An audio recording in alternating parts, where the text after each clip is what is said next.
Ada perjalanan yang tidak selalu terlihat. Langkah yang lebih pelan, tapi penuh keteguhan. Belajar yang butuh waktu lebih panjang, namun tak pernah berhenti. Di balik setiap usaha, ada keberanian yang besar. Di balik setiap kebingungan, ada tekad untuk terus mencoba. Dan di balik setiap pencapaian kecil, ada perjuangan yang tak semua orang tahu. Tidak semua proses tumbuh berjalan dengan cara yang sama. Tidak semua pemahaman datang secepat yang diharapkan. Namun setiap hari, ada semangat yang terus menyala. Semangat untuk memahami, mengikuti, dan bertahan. Mereka yang jalannya berbeda bukan berarti kurang. Mereka hanya sedang menempuh dunia dengan ritme yang unik. Dan setiap dukungan kecil yang diberikan, setiap tangan yang membantu, setiap kesabaran yang hadir, menjadi jembatan bagi mereka untuk melangkah lebih jauh. Inilah perjalanan yang pelan namun penuh arti. Perjalanan yang mengajarkan bahwa pendidikan bukanlah perlombaan, melainkan ruang untuk tumbuh dengan cara masing-masing.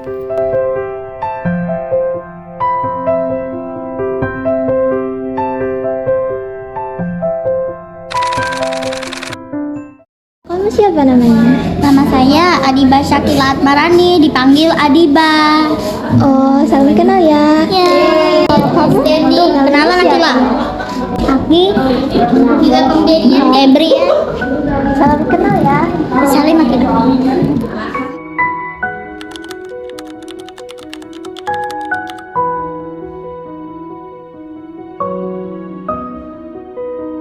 Jadi gini, ibu awalnya tuh memutuskan buat menyekolahkan di sini tuh karena apa gitu? Padahal kan masih banyak sekolah SLT yang lain. Apakah karena sekolah di sini tuh memang bagus gitu, atau bagaimana alasannya? Pertama saya lihat dengan kebutuhannya ya. Karena kondisi anak itu kan kurangnya kan di pembicaraan. Karena di TK-nya kan di sekolah umum tidak sejalur ya. Dari yang umum itu kan belum ada ilmunya. Pendidikan yang khusus, terutama untuk yang anak-anak. Jadi saya carilah sekolah yang memang benar-benar ada yang memang belajar kita tunanetra itu. Rekomendasinya memang yang kita lewat kan SLT 1 dulu ya.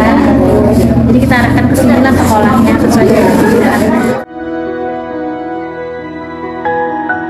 Saya bangga banyak perubahan yang kelihatan dari hasil pembelajaran yang beliau ikuti, terutama dari pembelajaran untuk mengenal braille, tata cara belajar, sosialisasi gimana.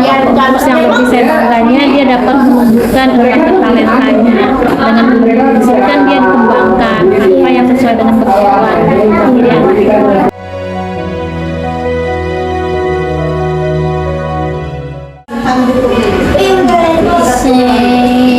Ayu membesai akan danau majalah laut injal lalaya endau sasanja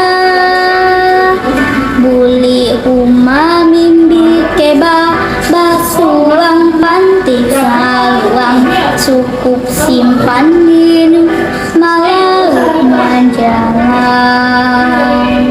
Kamuku ada pepatah yang aku gubah. Salamnya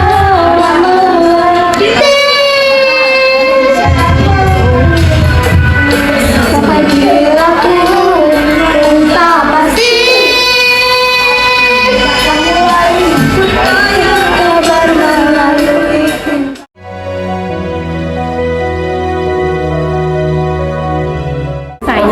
mengajarkan. Kami perlu waktu kurang lebih 1 tahun itu di awal dia masuk, karena huruf Braille itu kan dengan kode angka-angka ya. Jadi ada yang 1 huruf tuh ada yang 3 angka, ada yang 4 angka. Jadi saya mengenalkan kayak kita misalnya titik apa, nanti saya balik lagi kalau titik ini huruf apa gitu. Jadi itu yang bikin ingatannya kuat, walaupun prosesnya lama, hampir 1 tahun lah kemarin. Karena anak-anak kayak gini nih mereka belajar sultan. Jadi kalau ketika moodnya nggak baik tuh nggak akan masuk dia belajar tuh. Kita pun harus ngatur mood kita gimana caranya yang kita mau ajarkan ini masuk ke dia. Supaya dia tetap semangat gitu ya. Selanjutnya Ibu, dalam keseharian belajar itu kan ada yang kadang sulit mengajarinya, kata Mas tadi, itu tuh gimana caranya buat mereka supaya lebih tetap semangat gitu? Biasa sih kalau saya kasih reward ya. Iya. Nanti kalau hari ini kita ngapain gitu, apa yang bikin dia happy atau juga maunya apa gitu. Tapi kita belajar dulu ya gitu. Oh gitu. Iya, jadi harus ada reward kecil lah, tapi sesuai dengan keinginan dia. Untuk kedepannya harapan Ibu untuk Liba itu Harapan saya sih juga menguasai ya, terutama dalam Braille.